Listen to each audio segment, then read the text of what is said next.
Shalom saudaraku, selamat pagi. Pribadi yang tidak memahami pertanggungjawaban dan tidak memahami adanya pengadilan Tuhan, itu adalah orang-orang yang memang hidupnya sembrono, saudaraku. Orang-orang model begitu berpikir bahwa hidup ini gratis. Kita orang percaya dipanggil untuk mengenal juru selamat yang benar, mengenal Allah satu-satunya yang benar, yaitu Elohim Yahweh. Kita mendapat tuntutan yang lebih tinggi dari siapapun. Sebab kepada kita Tuhan mau berkata, kamu harus sempurna seperti Bapa. Maka kita harus memiliki pikiran dan perasaan Kristus. Karena nanti di pengadilan Tuhan, Bapa akan mengukur kita dengan ukuran ini. Apakah kita sudah menjadi serupa dengan putranya atau belum, saudaraku? Karena bukan sekedar baik, sudah menolong orang, tidak mencuri, tidak berzina, tidak membunuh, tetapi lebih kepada sudahkah kita sempurna? Maka terus terang, ini sangat urgent, saudaraku. Kita harus benar-benar fokus dan masuk di dalam percepatan ini. Karena kita tidak tahu waktu kita selesai kapan. Karena di pengadilan itu kita harus memberi pertanggungan jawab. Padahal kita tidak pernah tahu kapan kita mati. Karena seorang bayi yang baru lahir pun sejatinya sudah mendapat eksekusi hukuman mati. Kapan pelaksanaan eksekusinya? Tidak tahu, saudaraku, tapi pasti akan mati.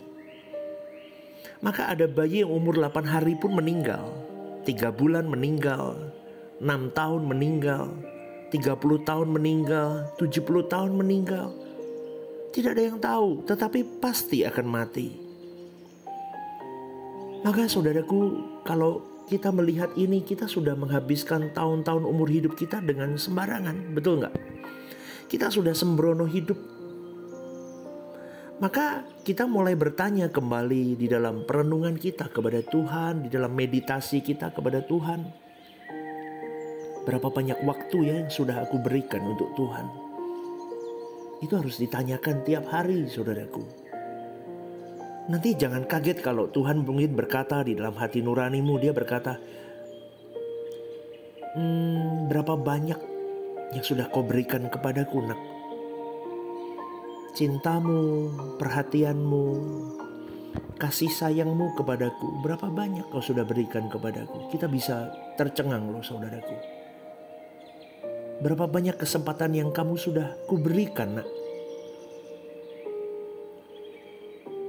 Mengapa kalau sampai di titik hari ini kau masih begini-begini saja?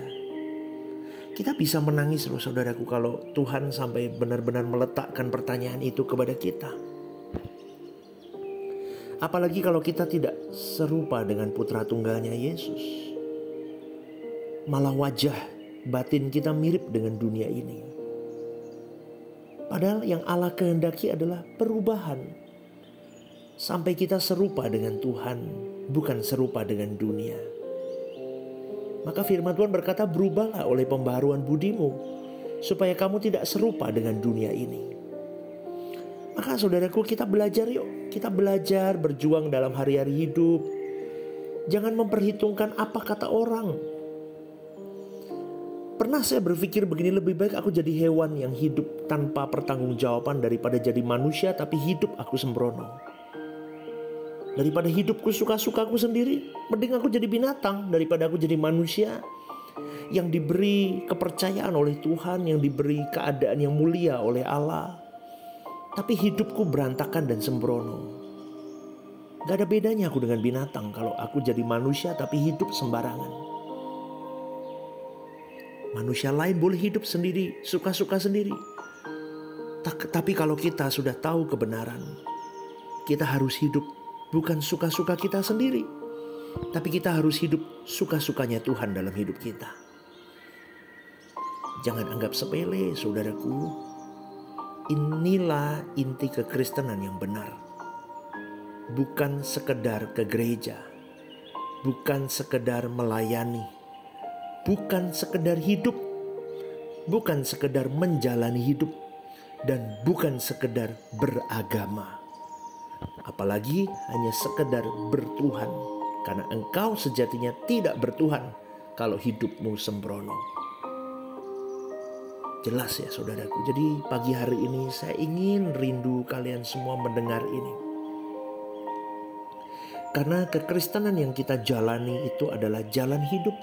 Berulang kali saya selalu berkata, kekristenan kita adalah jalan hidup. Jalannya Allah, pikiran perasaannya Allah. Harus kita kenakan dulu sehingga orang lain bisa melihat jalan Tuhan itu melalui hidup kita yang diubahkan oleh Tuhan dan melalui perjuangan segenap hidup kita. Hukum kita hidup adalah Tuhan itu sendiri. Kalau hukum kita Tuhan itu sendiri, kita harus punya pikiran, punya perasaan supaya kita bisa berbuat segala sesuatu sesuai dengan pikiran dan perasaan Allah. Yaitu kita harus punya pikiran dan perasaan Tuhan itu sendiri. Inilah perubahan yang terus kita lakukan, kita perjuangkan konkret dalam hari-hari hidup. Dengan menjaga mulut, menjaga pikiran, menjaga mata, menjaga perilaku, sampai kodrat kita diubahkan. Karakter diubahkan. Itu pekerjaan Roh Kudus yang luar biasa. Maka jangan terikat dengan dunia ini, saudaraku. Ya, jangan terikat, jangan matre lagi. Udah. Ya, jangan cintai dunia ini lebih dari Tuhan. Namun jangan kita berpikir kalau kita tidak terikat dengan dunia lalu kita jadi miskin. Enggak, saudaraku. Kita tetap harus hidup bertanggung jawab dalam mencari nafkah, dalam berprestasi, dalam studimu, dalam pekerjaanmu, dalam setiap lini hidup kita harus bertanggung jawab dan harus bersinar di situ. Kita harus jadi terang, kita harus jadi garam. Dan orang yang benar-benar hidup hukumnya Tuhan adalah orang-orang yang pasti berprestasi dimanapun Tuhan letakkan dia. Tidak mungkin suam-suam, tidak mungkin saudaraku. Orang yang bertuhan tidak mungkin sembrono hidupnya. Pasti dia berprestasi, pasti dia unggul, pasti dia gemilang di situ, di setiap bidang yang Tuhan titipkan. Kenapa? Karena dia bekerja untuk Tuhannya. Dia lakukan segala sesuatunya untuk Tuhan, bukan untuk manusia. Dia akan berikan, kalau orang mengajak dia jalan 1 mil, dia berikan 2 mil, bahkan lebih dari 2 mil. Itu karakter orang yang hukum hidupnya adalah Tuhan itu sendiri.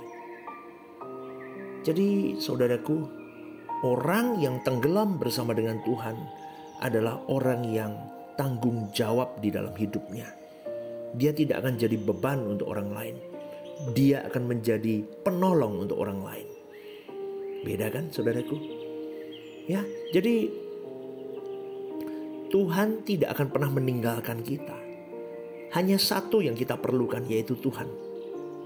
Berarti gak usah menikah, pastor. Loh, bukan begitu.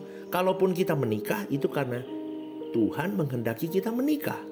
Kalaupun kita mencari uang, tentu memang mesti kita harus mencari uang. Itu semua kita lakukan karena Tuhan. Kalaupun aku hari ini memiliki fasilitas apapun itu juga karena Tuhan.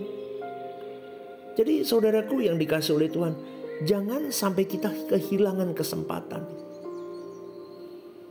Ya, kita mau hidup kita tidak terkontaminasi, tidak terpapar dengan cara berpikir, prinsip-prinsip hidup yang salah.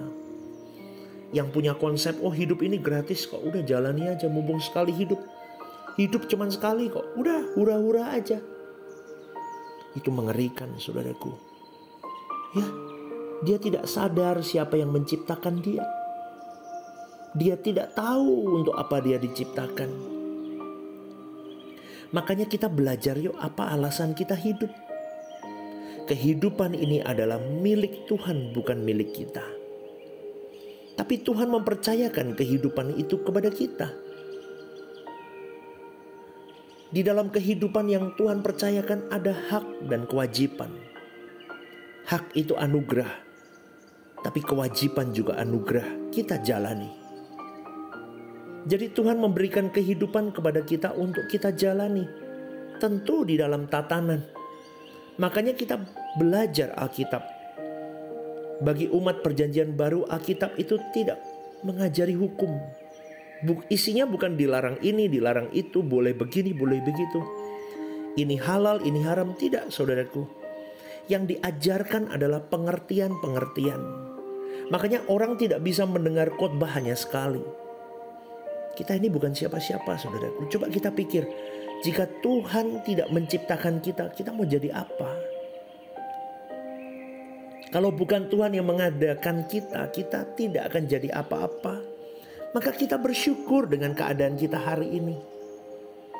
Tuhan sudah memberi kita kehidupan. Hidup ini milik Dia, bukan milik kita. Jadi jangan sombong. Jangan sembrono hidup. Apalagi kalau kita sudah terhormat, punya pendidikan tinggi, punya jabatan. Maka seringkali manusia lupa siapa dirinya. Ayo bertobat, saudaraku. Supaya kalau nanti kita mati, kita bisa berdiri di hadapan Allah Bapa. Karena kita sudah mengakui bahwa kita bukan siapa-siapa. Dan kalau memang kita harus ada, kita juga harus melihat apa yang menjadi tanggung jawab hidup kita. Hak kita pasti Tuhan berikan. Tapi bagaimana tanggung jawab hidup kita harus kita penuhi supaya kita bisa menyukakan hati Tuhan. Mulai hari ini, hiduplah dengan benar ya saudaraku. Bertobat, hidupmu milik Tuhan. Tidak boleh ada gerak-gerik apapun di luar kawasan Tuhan. Karena engkau dan saya memiliki Tuhan, yaitu Allah Bapa itu sendiri. Selamat pagi saudaraku, renungkan ini dan lakukan kebenaran ini. Jadilah manusia yang benar dimulai hari ini. Tuhan memberkatimu. God bless you.